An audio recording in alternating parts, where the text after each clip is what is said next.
Andrew, thank you very much for joining me today. How are you doing? I'm doing very well, thank you personally. It's been a very challenging year for the industry, unlike any other year we've ever had before. And I feel for our colleagues in the industry who are going through particularly trying times. But under the circumstances, we're all doing all right, I think, and we will prevail. And I'm sure the industry will come out strongly from this ultimately. Speaking of the industry, do you have an overview of how everybody's coping? How are airports doing?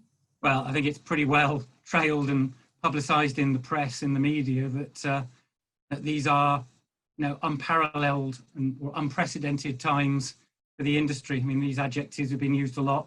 I think uncharted is probably the most accurate. We have never been in this position before. We've had downturns with SARS and 9/11 and the credit crunch, but nothing was quite like this in terms of the severe and sudden downturn in traffic.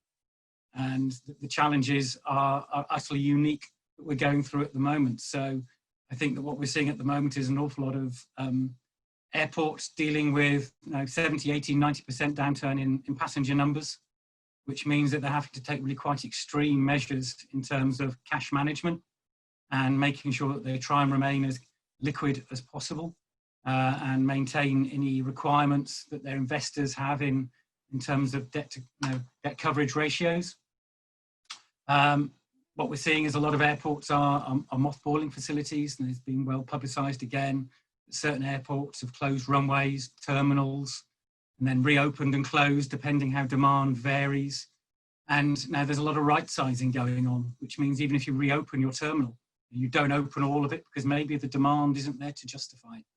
So I think airlines and airports are just trying to dial their businesses up and down to tune themselves to what the demands truly are, so that they can manage their revenue and their running costs as closely as possible to the income that they're getting in. And it's not easy to do. The fixed costs far outweigh the variable cost in our industry.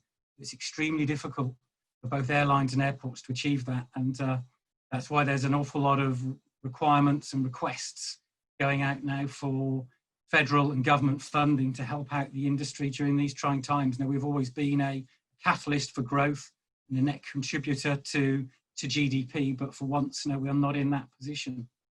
We've also seen some very, very unfortunate staff reductions across the industry against both airports and airlines, which makes us all very sad to see colleagues under ever greater pressure, which we hope will not carry on for too much longer. I mean, there are very few airports that are able to complete essential works during these quiet times. So we have seen some probably unique maintenance works going on at airports such as Heathrow. And there are other airports that we've been working at, like Denver, where they've accelerated projects and taken advantage of quiet times in the industry to enable investments to be carried out in a much more cost-effective and expedient manner. That is a very, very small silver lining in what is a very dark cloud for the industry at the moment. Do you have a more positive outlook maybe for next year? Well, for next year, I mean, it's very difficult at the moment. I mean, the whole industry has largely been based on traffic forecasts. And that's the way that aviation has worked probably since time immemorial. At the moment, it's very difficult to create a traffic forecast because there's so much uncertainty globally. It's not so much aviation. I think that as an industry, we have really, really got our act together, both in airports and the airlines. We've demonstrated that we can control COVID as far as possible whilst in the air and transiting through the airports. I think unlike any other industry, probably more so than any other industry, we have responded. The real challenge to us comes as to what's happening at your points of origin and destination. What circumstances can we expect to find politically and health-wise at either end of your journey when you're traveling. And that probably puts us at the whim of governments around the world, both in terms of quarantine measures and in terms of what's required upon us from a regulatory perspective to putting into place healthcare and COVID testing at our airports. There's no doubt that we are absolutely ready to respond to any of those requirements, but they will largely govern the way in which passengers in the market will will either generate traffic or stay depressed. So if anyone says that they have a traffic forecast at the moment, they are being supremely optimistic, I think. We would expect to see an upturn in traffic next year with either a vaccine being available, or at the very least, some probably faster, accurate, widely accepted health tests at airports, which enable reciprocal arrangements between governments to enable travel between one state and another without the need for quarantine, which at the moment is suppressing demand. So I think inevitably there will be a recovery next year, and I'm absolutely confident that will happen. But now, to what extent is almost impossible to predict at the moment. Even the most talented and experienced of traffic forecasters will be stretched to manage that one. So how could airports prepare for this recovery next year? Well, I think that now, as I say, we've always worked on forecast in the past. I think what we're now looking at is more of a scenario-based approach. So airports are really having to look at what are the range of potential outcomes or healthcare and quarantining requirements that may be in place next year. What might that mean for traffic scenarios? So your traffic demand, so you've got a range of scenarios you can work within, and then start to make your plans against a number of outcomes and try and be flexible and agile so that we've got a kit of parts maybe at your airport ready to respond depending on what COVID tests are required by different states, so that you're also able to react when airlines have the confidence to bring additional services back into operation, so that we can respond immediately and take the opportunity when it presents itself to us. So we're going to then have to monitor how that works within our terminal buildings and our airfields. And we've always been very, very finely balanced between capacity and demand, where demand has tended to exceed capacity historically, and that's been tremendous for the industry. And then we've worked to respond to that.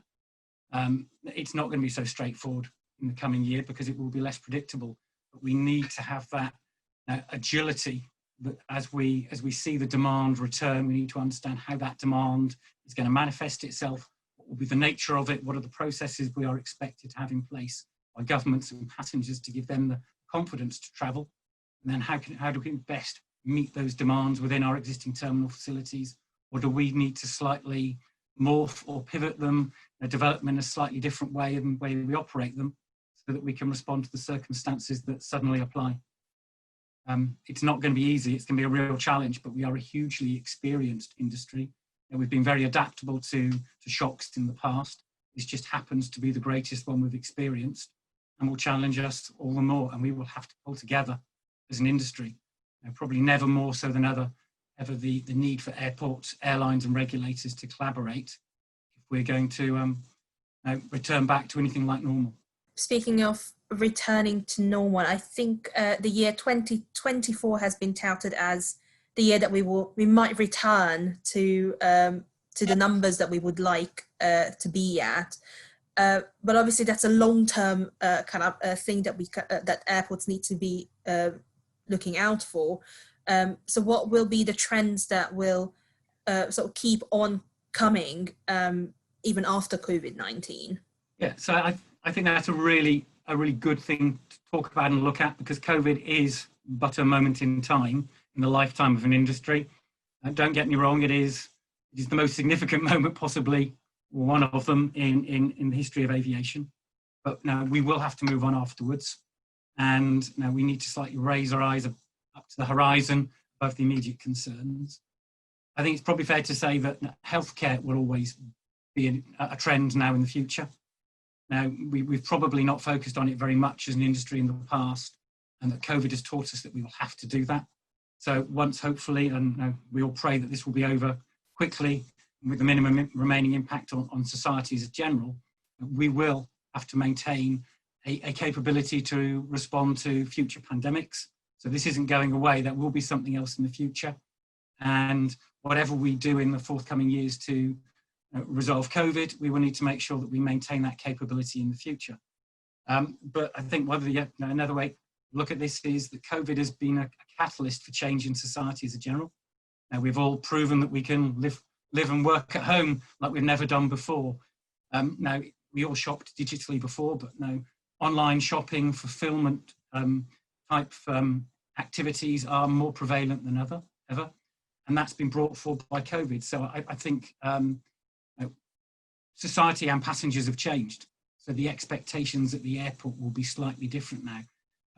Passengers will probably have slightly different expectations and needs. They will expect to be looked after more. They'll expect more to be given more confidence in travel. They will be more and more digitally savvy. So we will need more digital solutions at our airports to respond to their expectations. Whether that be around e-commerce or streamlining seamless travel with more information available to passengers before they travel and whilst they transit through the airports. And you will probably see that sort of digital journey also start to manifest itself more in further automated processes. So not only will we have contactless travel, it will be more seamless travel where data is used throughout the travel journey. And that will probably also then transition through into things like autonomous vehicles, automated processes in back of house. And we all do tend to focus on the passenger part of the journey, which is only right and proper. They are the customer. But we shouldn't forget that there are a huge number of organisations and individuals who work airside, unseen at an airport. And we need to look after those staff. And we also need to make those processes more and more efficient, because that will drive down cost for the industry and will enable us to make greater returns financially as an industry and be more competitive. And then ultimately, the longer term horizon has got to still be the issue of climate change and carbon reduction. Now, our industry is not alone in having this challenge. We're often singled out, personally, I think quite unfairly, but we also do benefit from being extraordinarily high profile. And during the good times, that works really well for us. But we are never out of the spotlight as an industry. So I think that we will always be at the forefront of having to respond to the needs for carbon reduction.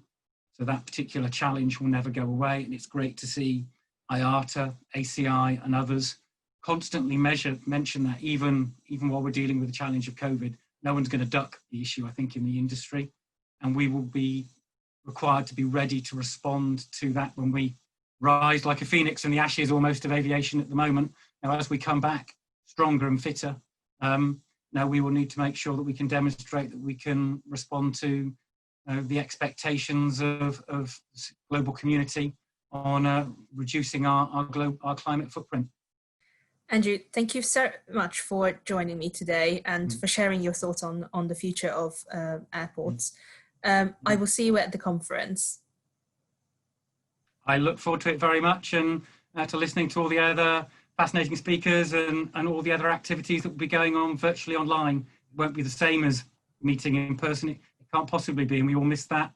And we all look forward to returning to business travel for the good of our aviation and probably good of everyone's well-being. But no, I really look forward to meeting everyone online.